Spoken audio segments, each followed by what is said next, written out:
Apakah Anda bersedia mempertaruhkan kesehatan Anda demi makanan yang banyak orang sebut sebagai makanan lengkap? Apa yang terjadi jika seseorang memutuskan untuk makan telur mentah setiap hari, tanpa absen selama 15 hari? Apakah tubuh akan merespons dengan lebih banyak kekuatan, lebih banyak energi, dan lebih banyak protein yang tersedia? Atau mungkinkah kebiasaan yang tampak sederhana ini dapat membawa ketidaknyamanan dan risiko yang hampir tidak pernah dibicarakan orang? Hari ini, di Diario da Vitalitas, kita akan mengikuti eksperimen ini secara serius, jelas, dan seimbang. Terutama memikirkan mereka yang sudah berusia di atas 50 tahun dan ingin memahami apa yang sebenarnya bisa terjadi pada tubuh. Telur telah menjadi makanan yang sangat populer selama beberapa dekade. Harganya murah, mudah ditemukan, serbaguna, dan memiliki reputasi bergizi. Banyak orang mengaitkan telur mentah dengan ide kekuatan, pemulihan, dan stamina. Hal ini terjadi karena telur mengandung protein, lemak, vitamin, dan mineral. Secara teori, ini tampak seperti pilihan yang hebat. Dan untuk waktu yang lama, muncul keyakinan bahwa mengonsumsi telur mentah adalah cara yang lebih alami, lebih kuat, atau bahkan lebih murni untuk memanfaatkan nutrisinya. Namun, tubuh tidak bekerja hanya dengan teori. Tubuh merespons makanan dengan cara yang mampu ia cerna, serap, dan toleransi. Dan disitulah percakapan menjadi lebih menarik. Ketika seseorang makan telur mentah, ia mengonsumsi protein dan lemak yang memang ada di sana. Hanya saja pencernaannya mungkin tidak seefisien yang dibayangkan banyak orang. Memasak membantu memecah struktur protein tertentu sehingga memudahkan kerja sistem pencernaan. Dengan kata lain, tubuh cenderung memanfaatkan protein telur dengan lebih baik saat dimasak daripada saat mentah. Selain itu, putih telur mentah mengandung protein yang disebut avidin. Secara sederhana, avidin dapat mengikat biotin, vitamin kompleks B yang penting untuk kulit, rambut, kuku, dan metabolisme. Dalam konsumsi sesekali, hal ini jarang menjadi masalah besar. Namun ketika kebiasaan ini diulang setiap hari dalam waktu lama, detail ini patut mendapat perhatian. Dan masih ada satu poin yang perlu ditangani dengan serius, terutama bagi orang di atas usia 50 tahun.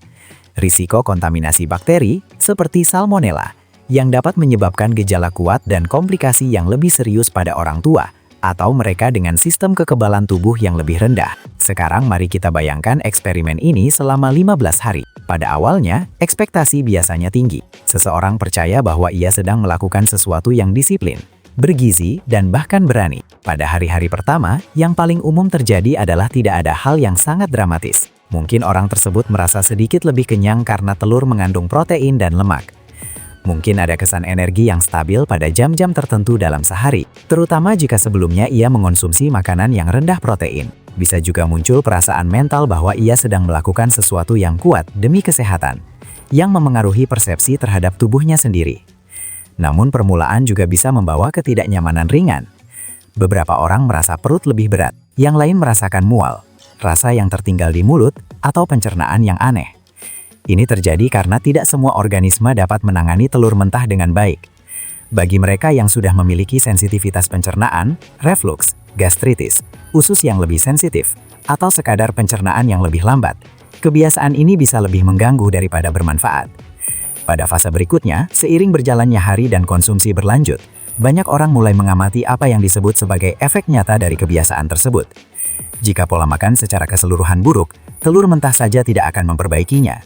Ia tidak mengkompensasi kelebihan gula, kurang minum air, gaya hidup sedenter, tidur yang buruk, serta kurangnya sayuran, buah-buahan, dan serat. Jika pola makan sudah baik, telur bahkan dapat berkontribusi pada protein dan beberapa mikronutrien. Namun tetap saja, fakta bahwa telur itu mentah tidak mengubah makanan ini menjadi sesuatu yang superior. Ini adalah bagian penting dari eksperimen. Tubuh tidak bereaksi terhadap mitos. Tubuh bereaksi terhadap keseluruhan. Sekitar pertengahan periode, seseorang mungkin menyadari beberapa manfaat yang mungkin terjadi. Ia mungkin merasa kurang lapar di antara waktu makan. Ia mungkin merasakan sarapan yang lebih kuat, dengan sensasi kenyang yang lebih lama. Jika sebelumnya konsumsi protein rendah, mungkin ada beberapa peningkatan dalam pemeliharaan massa otot, terutama ketika protein ini menjadi bagian dari rutinitas yang seimbang. Telur juga menawarkan kolin, nutrisi penting untuk otot dan berbagai fungsi tubuh. Ini membantu menjelaskan mengapa telur dipandang sebagai makanan yang berharga. Hanya saja, efek samping juga bisa muncul pada fase ini. Pencernaan bisa menjadi tidak teratur pada beberapa orang, perut bisa mulai mengeluh. Mereka yang sudah memiliki kekhawatiran terhadap makanan mungkin hidup dalam keadaan waspada, memikirkan apakah makanan tersebut benar-benar segar, disimpan dengan baik dan aman. Bagi audiens di atas 50 tahun, detail ini lebih berat, karena infeksi makanan yang sederhana bagi sebagian orang bisa menjadi lebih agresif bagi yang lain. Diare, muntah, demam dan lemas tidak boleh dianggap remeh pada kelompok usia ini. Pada bagian akhir eksperimen, realitas cenderung menjadi lebih jelas. Jika orang tersebut menoleransi makanan dengan baik, mungkin ia akan menyimpulkan bahwa ia tidak merasakan perubahan besar pada tubuhnya.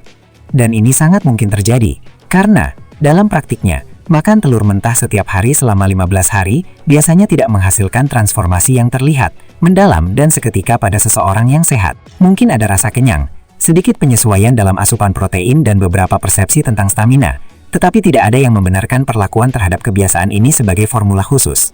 Jika, di sisi lain, organisme tidak menoleransinya dengan baik, hasilnya bisa berupa ketidaknyamanan pencernaan, ketakutan akan kontaminasi, dan keraguan yang tak terelakkan. Mengapa bersikeras pada telur mentah, jika telur matang cenderung lebih aman dan lebih baik dimanfaatkan oleh tubuh?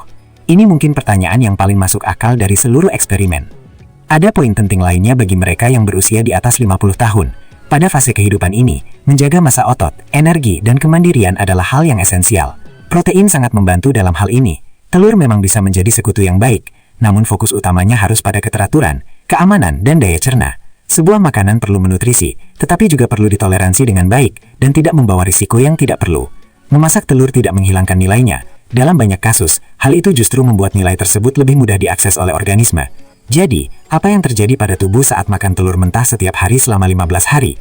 Dalam skenario yang seimbang, rasa kenyang dan tambahan protein mungkin muncul, tetapi tanpa keajaiban. Dalam skenario yang kurang menguntungkan, mual, ketidaknyamanan pencernaan, dan risiko yang tidak boleh diabaikan dapat muncul, terutama karena kemungkinan kontaminasi. Poin utamanya bukan untuk menjelek-jelekan telur mentah atau menempatkannya di atas tumpuan. Ini adalah tentang memahami bahwa makanan yang baik juga harus aman.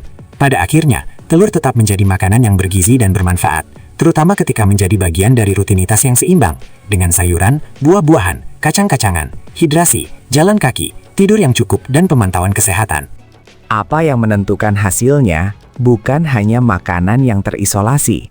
Ini adalah seluruh konteksnya. Jika Anda berusia di atas 50 tahun dan berpikir untuk mencoba kebiasaan semacam ini, ada baiknya mengingat satu hal sederhana. Tubuh yang matang biasanya merespons lebih baik terhadap konsistensi yang cerdas daripada tren makanan. Dan konten ini bersifat informatif. Ini tidak menggantikan saran dari dokter atau ahli gizi, terutama jika Anda menderita diabetes, masalah pencernaan, kekebalan tubuh rendah, penyakit ginjal, kolesterol tinggi, atau kondisi apapun yang memerlukan perawatan ekstra. Di Diario da Vitalità, idenya adalah untuk selalu melihat kesehatan dengan tenang, jernih, dan bertanggung jawab, tanpa rasa takut yang berlebihan, tanpa janji yang mudah. Hanya informasi yang jelas untuk membantu Anda membuat pilihan yang lebih baik.